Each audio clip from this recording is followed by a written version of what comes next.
Welcome dear रॉकर्ड्स। आज मैं आपको एक मजेदार मूवी समझाने जा रहा हूँ जिसका नाम है वेंडेटा। मूवी की शुरुआत में एक एयरप्लेन लैंड हो रहा है। इसके बाद एक कार दिखाई जाती है जिसमें मूवी का मेन आदमी जिमी वाइकर्स बैठा हुआ है। वो फौज की खुफिया एजेंसी के लिए काम करता है। वो बैठा हुआ एक पूरा मैसेज सुन रहा है जिसमें कोई औरत बोल रही है, बेटा मैं तुमसे मिलना चाहती हूँ, तुम घर ध्यान से आना। इस बात को सुनकर तो ऐसे ही लगता है जैसे वो जिमी की माँ हो। जिमी घर जाते हुए बहुत ज्यादा दुखी दिखाई दे रहा है। घर पहुंचने के बाद वो अपने ग्रिफिन नाम के दोस्त का मैसेज सुनता है जो जिमी को दिलासा दे रहा होता है। यहाँ से कुछ समझ में आ जाता है कि जिमी की जिंदगी में कोई बहुत बड़ा हादसा हुआ है जिसकी वजह से वो बहुत ज्यादा दुखी दिखाई देता है। अब अगले सीन में जिमी किसी बार में जाता है और वहाँ के मालिक डेब्स और टेरी से सवाल जवाब करता है। वो बोलता है, क्या तुम्हें पता है कि उस दिन हादसे के समय क्या हुआ था? जिसके जवाब में टेरी बोलता है कि मुझे इस बारे में कुछ नहीं पता। ये बात सुनकर जिमी बोलता है, तुम उस समय मेरे मम्मी पापा के घर से 50 यार्ड की दूरी पर ही तो थे। इतनी दूर से चिल्लाने की आवाज तो आराम से सुनाई देती है। टेरी को ये बात पसंद नहीं आती और वो बोलता है,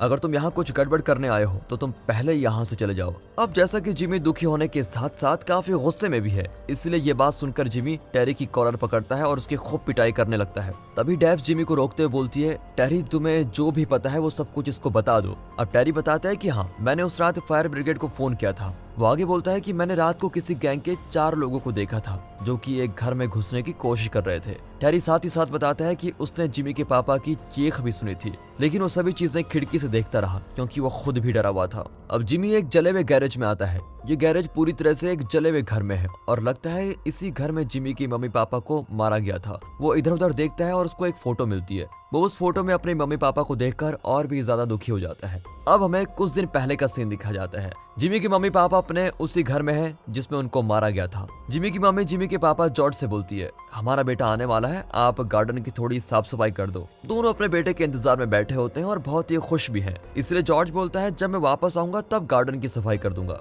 दूसरी तरफ किसी गैंग के 4 लोग नशा कर रहे होते हैं और अपने अगले शिकार को लूटने के लिए उसका इंतजार कर रहे हैं। उनमें से एक आदमी बोलता है, हमारा अगला शिकार एक ऐसा इंसान हो जो कि रोज ही कैश लेकर बैंक से आता जाता हो। इसके बाद हमें एक लड़की दिखाई जाती है जो कि बैंक में पैसे जमा करवा रही है। जैसे ही वो लड़की बैंक से बाहर आती है, गैंग के 4 लोग खरगोश वाले मास्क पहनकर उसका पीछा करने लगते हैं। एक जगह पहुंचकर वो 4 लोग अपनी गाड़ी उस बैंक वाली लड़की की गाड़ी के सामने खड़ी कर देते हैं। फिर लड़की को खींचकर बाहर निकाला जाता है और गैंग का एक आदमी पैसों की तलाश करता है, लेकिन उसको गाड़ी में पैसे नहीं मिलते।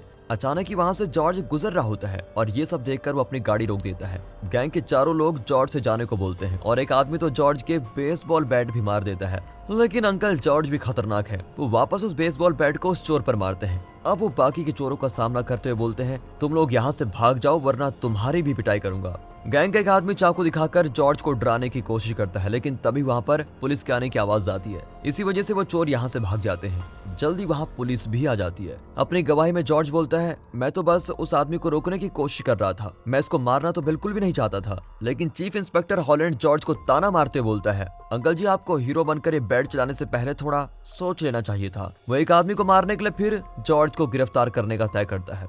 अब बाद में दिखाया जाता है कि 3 बचे हुए चोर अपने बॉस वॉरेन के पास जाते हैं और बताते हैं कि कैसे चोरी के दौरान उन लोगों के साथ कुछ गड़बड़ी हो गई थी। जब वॉरेन अपने भाई के बारे में पूछता है तो उसको पता चलता है कि उसका भाई मारा जा चुका है। अब अपने भाई के मरने वाली बात को सुनकर बड़ा हैरान और दुखी हो जाता है। अपने भाई को खोने की वजह से वॉरेन बहुत गुस्से में है और वो अपने आदमी को कहता है कि जिसने भी उसको मारा उसे खत्म कर दो। जब जॉर्ज पुलिस स्टेशन से वापस घर आता है तो उसके पीछे पीछे गैंग के लोग भी घर पहुंच जाते हैं। उन सभी के साथ वॉरेन भी आया होता है और अब वो लोग जॉर्ज का दरवाजा खटखटाते हैं। 2 आदमी घर के सामने वाले दरवाजे पर होते हैं और 2 आदमी घर के पीछे वाले दरवाजे पर खड़े हैं। गैंग के लोगों में से एक आदमी बोलता है कि वो जिमी की माँ का बलात्कार करने वाला है। जॉर्ज के मुंह पर एक चाकू लगाया हुआ है और उसको दीवार के सहारे खड़ा भी किया हुआ है। एक चोर बोलता है कि बूढ़े, तुम्हें उस दिन हीरो बनने की कोई जरूरत नहीं थी, अब तो तू अपनी हीरोपंती के लिए मारा जाएगा। जॉर्ज और उसकी पत्नी को गैरेज में ले जाया जाता है और दोनों को कुर्सियों पर बांध दिया जाता है। दोनों के ऊपर फिर पेट्रोल डाला जाता है। बेचारे जॉर्ज और उसकी पत्नी रो रहे होते हैं और तभी वॉरेन एक लाइटर जलाकर उन दोनों को जिंदा ही जला देता है। दोबारा प्रेजेंट समय में दिखाते हैं। जिमी अपने घर के जले हुए गैरेज में खड़ा है। उसका दोस्त ग्रिफिन जिमी को बताता है कि तुम्हारे पड़ोसियों ने उस रात 11 बजे एक तेजी से जाती हुई BMW कार देखी थी, लेकिन वो गाड़ी का नंबर देख नहीं पाए थे। ग्रिफिन आगे बोलता है, इसके बहुत ज्यादा चांसेस हैं कि जिस गैंग के साथ तुम्हारे पापा की लड़ाई हुई थी उन्होंने ही ये सब कुछ किया हो, लेकिन सच बताऊं तो पुलिस के पास इस सब का कोई सबूत नहीं है। जिमी ग्रिफिन को बोलता है कि तुम मुझे चोरी से जुड़े कैमरा रिकॉर्डिंग्स भेज देना, और ऐसा बोलकर वो रोते हुए वहां से चला जाता है। अगली सुबह जिमी अपने माँ बाप की कब्र पर जाता है और उनको श्रद्धांजलि देता है। अब वो चर्च में बैठा हुआ होता है और तभी वहाँ उसकी पत्नी मॉर्गन आती है। अब हमें पता चलता है कि यह हादसा होने से पहले जिमी और मॉर्गन के बीच तलाक होने वाला था। मॉर्गन बोलती है कि मैं तुमसे 5 बार बात करने की कोशिश कर चुकी हूँ, लेकिन तुमने मुझे कोई जवाब नहीं दिया। इसकी वजह से तुम मम्मी पापा के क्रियाक्रम पर नहीं पहुंच पाए। लेकिन तभी मॉर्गन को महसूस होता है कि जिमी बहुत ही बुरे समय से गुजर रहा है, इसलिए वो उसको दिलासा देने के लिए बोलती है, मेरी इस बात के लिए मुझे माफ कर दो, तुम्हें अकेले रहने की कोई जरूरत नहीं है, तुम जब चाहो मेरे घर पर रुक सकते हो।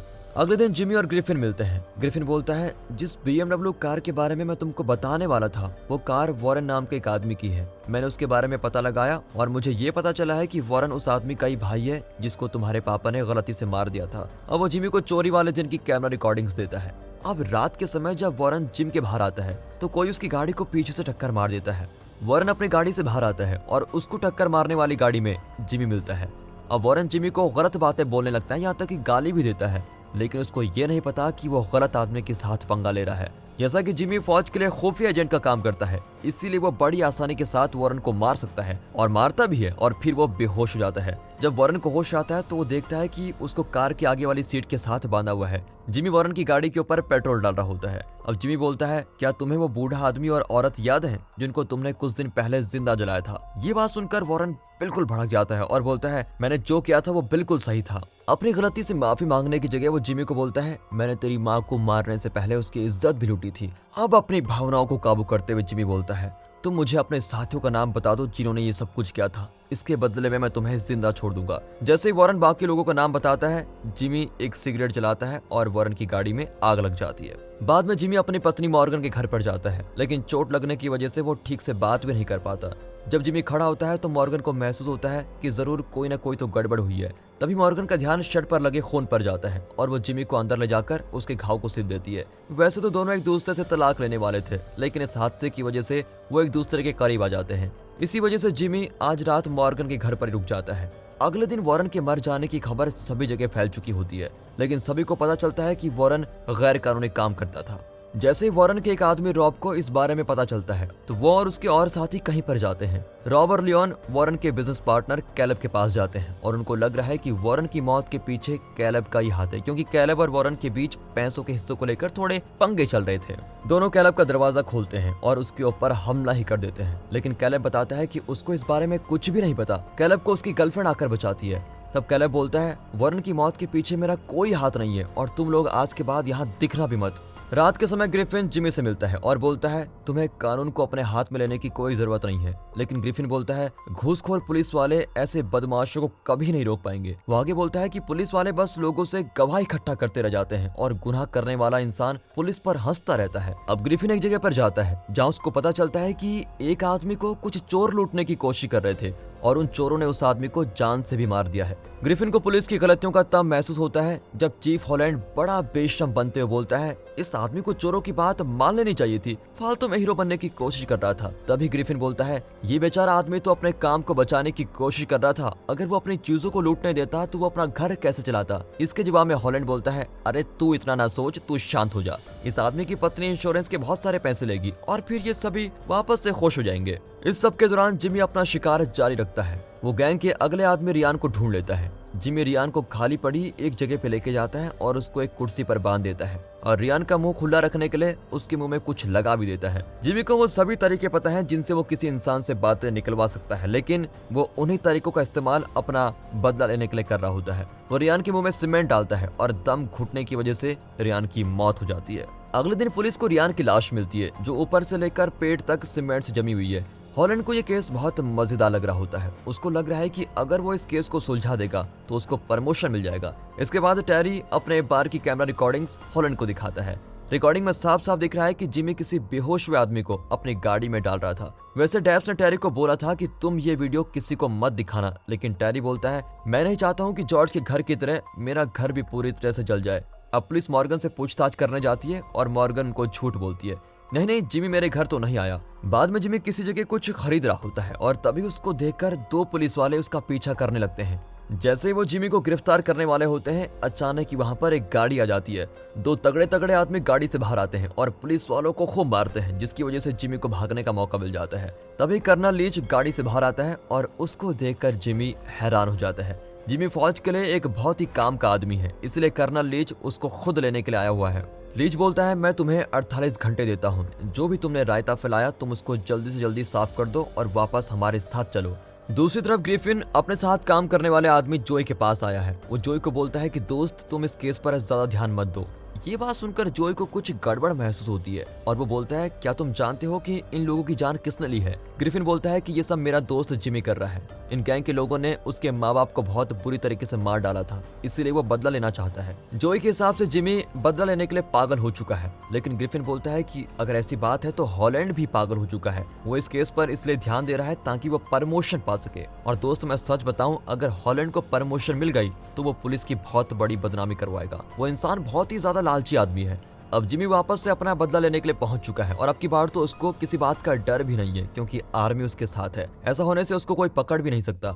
अब लियोन दिखाया जाता है जो कि अय्याशी वाले किसी क्लब में बैठा हुआ है। उसके पास रियान की फोटो आती है जो मर चुका है और ये देखकर उसको खतरा महसूस होता है। वो जल्दी से बाहर भाग जाता है, लेकिन जल्द ही जिमी उसको पकड़कर बेहोश कर देता है। होश आने पर लियोन देखता है कि वो जमीन पर पड़ा हुआ है। उसके नीचे का शरीर एक गेट से बंधा हुआ है और ऊपर का शरीर जिमी की कार से बंधा हुआ है।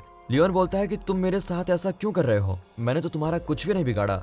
ये बात सुनकर जिमी और भी ज्यादा भड़क जाता है और वो कोई दया दिखाने के मूड में नहीं है। वो कार में जाता है और गाड़ी को पूरी स्पीड से चलाने लगता है। ऐसा होने से लियोन का शरीर 2 हिस्सों में टूट जाता है। अगले दिन कर्नल लीच हॉलैंड से बात करने के लिए एक रेस्टोरेंट पहुंच जाते हैं। लीच बोलता है कि हॉलैंड, जिमी के खिलाफ इकट्ठा किए गए सभी सबूत मुझे दे दो। जिमी फौज का एक जरूरी आदमी है, उसको पकड़कर तुम्हें कुछ नहीं मिलेगा। ये बात सुनकर हॉलैंड बोलता है कि नहीं, मैं ऐसा नहीं कर सकता और अगर आप कानून को अपने हाथों में लेने की कोशिश करोगे तो आपको भी जेल में डाल दिया जाएगा। अब लीच जिमी की हिम्मत से जुड़ी 2009 की एक कहानी सुनाता है। 2009 में आर्मी को एक आतंकवादी मिला था जो कि ब्रिटेन में बहुत बड़ा हमला करने की तैयारी में था, लेकिन आतंकवादी ने इस हमले से जुड़ी कोई भी बात बताने से मना कर दी। सभी लोगों ने उस आतंकवादी से जानकारी निकालने की कोशिश की थी, लेकिन जिमी ने उस आदमी का मुंह 10 मिनट में खुलवा दिया। लीच आगे बोलता है कि जिमी जैसे आदमी मौत से नहीं डरते, वो तो मौत को बाहें खोलकर गले लगाना चाहते हैं। आखिर में लीच धमकी देते हुए बोलता है, जिमी गैंग के सभी लोगों को जान से मारकर गायब हो जाएगा और तुम्हें पता भी नहीं चलेगा। हॉलैंड इस चुनौती को मानते हुए बोलता है कि मैं आपके जिमी को जरूर पकड़ लूंगा। जाने से पहले कर्नल लीच बोलता है कि अगर तुमने जिमी पर उंगली भी उठाई तो तुम्हें नहीं पता तुम्हारे साथ क्या क्या होगा। अगले सीन में दिखाया जाता है कि पुलिस कमिश्नर आर्मी चीफ से मिलने आया हुआ है, क्योंकि आर्मी ने उसको वहां बुलाया था। आर्मी चीफ सीधे अपनी बात पर आता है कि देखिए, आपके पुलिस वाले जिमी नाम के हमारे आदमी को पकड़ने की कोशिश में लगे हुए हैं, लेकिन चाहे कुछ भी हो मैं नहीं चाहता कि जिमी को गिरफ्तार किया जाए। जिमी के बारे में ज्यादा कुछ तो नहीं बताया जाता, लेकिन ये बात जरूर बताई जाती है कि कैसे जिमी आर्मी के लिए एक जरूरी आदमी है। आर्मी चीफ बोलता है कि मैं चाहता हूं आप लोग जिमी से जुड़ी इन्वेस्टिगेशन की सभी बातें मुझे देते रहना। बाद में रात के समय दिखाते हैं तो जिमी गैंग के बचे हुए उस आखिरी आदमी को भी पकड़ लेते हैं जिसने अपने बाकी साथियों के साथ मिलकर जिमी के माँ बाप को मारा था। जिमी रॉब नाम के उस आदमी को पकड़कर एक ड्रग डीलर के पास लेके आता है। वो रॉब से दरवाजा खटखटाने को बोलता है। फिर जिमी गैंग का सामना करने के लिए रॉब का इस्तेमाल एक ढाल की तरह करता है, लेकिन जल्द ही रॉब वहां से भाग जाता है। जिमी कैलेब को छोड़कर गैंग के सभी आदमियों को मार देता है। अब जिमी कैलेब को एक कुर्सी से बांधता है और फिर एक बाल्टी लेकर उसमें कुछ केमिकल्स मिलाने लगता है। ये वही केमिकल्स हैं जिसकी मदद से गैंग के आदमी ड्रग्स बनाया करते थे। अब जिमी वहां पड़ा सारा पैसा केमिकल वाली बाल्टी में डालता है, जिससे सारे नोट्स खराब हो जाते हैं। ऐसा करते ही वो सारे केमिकल कैलेब के ऊपर डाल देता है, जिससे उसका शरीर पिघलने लगता है। इस सब के दौरान हॉलैंड को पता लगता है कि ग्रिफिन जिमी तक पुलिस की जानकारियां पहुंचा रहा है, इसलिए वो ग्रिफिन से पूछता है कि तुम्हारा दोस्त इसके बाद किसको मारने वाला है। लेकिन ग्रिफिन कुछ भी बताने से मना कर देता है और बोलता है, सर आपको जिमी के रास्ते में नहीं आना चाहिए। लेकिन हॉलैंड के ऊपर तो जिमी को पकड़ने का भूत सवार है। उसके सीनियर्स के मना करने पर भी वो जिमी को पकड़ने में लगा हुआ है। हॉलैंड को गैंग के बच्चे में उस आखिरी आदमी का पता लग जाता है जो कि हॉस्पिटल में है। अगले सीन में रॉब जिमी के घर में आया हुआ है और कुछ चीजों की तलाश में लगा हुआ है। कुछ टाइम बाद जिमी रॉब का पता लगा ही लेता है और उसको लेकर समुद्र के किनारे पहुंच जाता है। उसने रॉब के हाथ बांधे हुए हैं और फिर रॉब को घुटनों के पर बैठाता है। जिमी फिर एक इंजेक्शन निकालता है और बोलता है, इसमें भरा हुआ केमिकल एक ऐसा केमिकल है जो किसी इंसान के शरीर को अंदर से जलाता है। तभी रॉब जिमी के मुंह पर थूकता है और बोलता है, पहले तू जाकर मेरी गाड़ी की डिक्की देख। जिमी गाड़ी खोलकर देखता है और तब जाकर उसको पता लगता है कि रॉब ने मॉर्गन को जान से मार दिया है। दुख से भरा हुआ जिमी अपनी बंदूक की सारी गोलियां उस रॉब पर तान देता है। तभी वहाँ हॉलैंड के साथ पुलिस की एक टीम पहुंच जाती है। वहाँ ग्रिफिन भी आता है और बोलता है हॉलैंड ने ही रॉब को हॉस्पिटल से जाने दिया था, जिसकी वजह से आज जिमी की पत्नी मारी गई है।